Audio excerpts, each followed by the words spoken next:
Thank you for turning to page 121.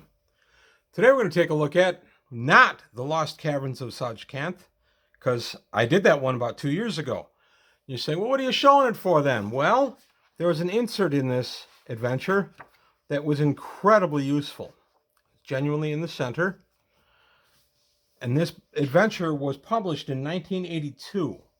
So this would be 3 years before we would get information from Unearthed Arcana, and be a year before we saw the publication of Monster Manual 2. But in this booklet 2 by Gary Gygax, Monsters and Magical Items from 1982, we got a ton of new monsters, many of whom did make it in. I think all of whom made it into Monster Manual 2. But this was an early look at them. So we got bats and Behir, Bodak, Cave Cricket, Cave Moray, the Kushi, Crystal Ooze, all the way through. I'm not going to read every name, but you can see what we got. We even got a Demi-Lich as a write-up, other than in S1, Tomb of Horrors. We got a full write-up for the Demi-Lich by itself. The Alu Demon. I always like the Alu Demon. Lots of things in here. So you're going, well, okay, then that was definitely worth buying the module. I paid, I think, $6 for this, maybe $8. But wait, there's more. We're going to continue through all these monsters. We got Grozd. I love reading about him. Continuing through, lots and lots of monsters in here. We got like totally the Valley Elves man, and all kinds of different monsters. You're going, okay, that's nice. That's a nice little supplement. You got 18 pages of monsters. That's pretty nice. Wait a minute, there's magic items in here. Oh my goodness. We got the Potion of Rainbow Hues, Vitality, +2 Longtooth Dagger, a Horn of Fog, Lens of Detection, Slippers of Spider Climbing, all kinds of stuff in here. And now we get some artifacts. Holy cow, look at this. Dowd's Wondrous Lanthorn. Demicon of Igwolf. Yes, that's where this was first shown. So that's pretty cool. How could they possibly improve on this? Oh, wait, more stuff. There's spells. We get some cleric spells. And then going on, we get some magic user spells. Now, I will say, admittedly, these spells are not the greatest spells. Gygax was really into the summoning and holding things of D&D. There's something that hadn't really been explored in D&D. So he spent a lot of time writing these kind of things up. Some of these did appear in Dragon Magazine, or companion spells to this appeared in Dragon. But then we got them here also, and then eventually, of course, in Unearthed Arcana. Again, we get Banishment, Torment, Binding. All these require that you know true names and such. And yet true name rules are never really called out in D&D. I've dealt with true names a little bit. It's not that hard to deal with. The Prison of Zagig, which is an item I liked a great deal. Magical Diagrams. I had to kind of keep this one away from even my open-minded mother. I didn't want her seeing, and granted, I was 21 years old, but I was still at home.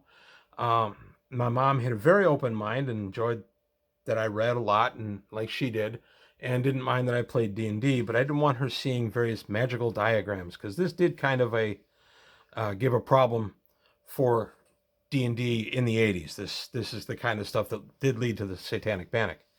And then we get a list of reputed magical properties of gems. This list was really helpful because you could sit here and go, okay, coral calms weather, ensures safe river crossings, cures madness, and halts bleeding. Okay, well then I would put in a piece of coral that was enchanted with maybe one of those powers. And then various gem colors. And then Lost Cavern Monster roster, like they had in the back of the Dungeon Master's Guide. And then Graven Glyphs. This is part of the actual adventure itself.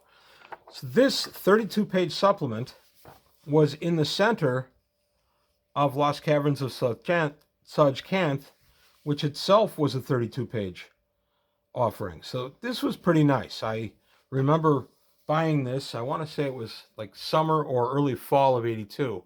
And I remember reading through and then finding this wonderful booklet in the middle and getting really excited about that. And then, of course, Monster Manual 2 came out in 83. And we saw all the monsters that are in here, plus more, and then of course unearthed Canine 85. We saw plenty of peeks here and there at the monsters and the spells and the magic items in Dragon Magazine, but we didn't get them as definitively as we did here. This is one of the earliest, cleanest looks. No ambiguity, no, hey, we're going to be changing this, which Gygax used to put in some of the articles, especially about the character classes. When he introduced the Barbarian, there's a disclaimer saying, well, this is still kind of a work in progress. We're still playtesting it, so we'll see how it goes. But there you have it, just a real quick look at a wonderful offering inside a 32-page module, a 32-page supplement, some of which has to do with the adventure and a lot of which doesn't. It was just something to publish, to put inside the module. And I want to see, I'm checking the cover here. They always tell you what it's about. Module contains background information, referees notes, maps, the wilderness, and 2 cavern levels, and many new monsters, magic items, and spells. And this is originally a tournament module. And it's actually, by the way, an outstanding adventure. If you've never run it, I absolutely recommend it. We meet Igwilf's daughter in this one. I took a look at this 2 years ago on the channel, so if you want to just take a look at that video, go right ahead. But I just kind of shot through this real quick at the time, and I've always kind of meant to go back and take a deeper look at this, so that's what I've done. I love the monsters in here. This rode around with me right with my Monster Manual until the publication of Monster Manual 2 about a year later. But there you have it. That's all I've got today on page 121. Just a short look at the inside of a module. I believe this is still available on DriveThruRPG. If it is, I'll find it and I'll attach a link. But if you have any questions or comments, please leave them below. Like and subscribe if you would. Take a look at the Patreon to help me out there. And let me know any ideas you have for adventures or spells or magic items I could cover on the channel. That's all I've got for today from page 121. I want to thank you for your time. Thanks for watching, and I'll see you next time.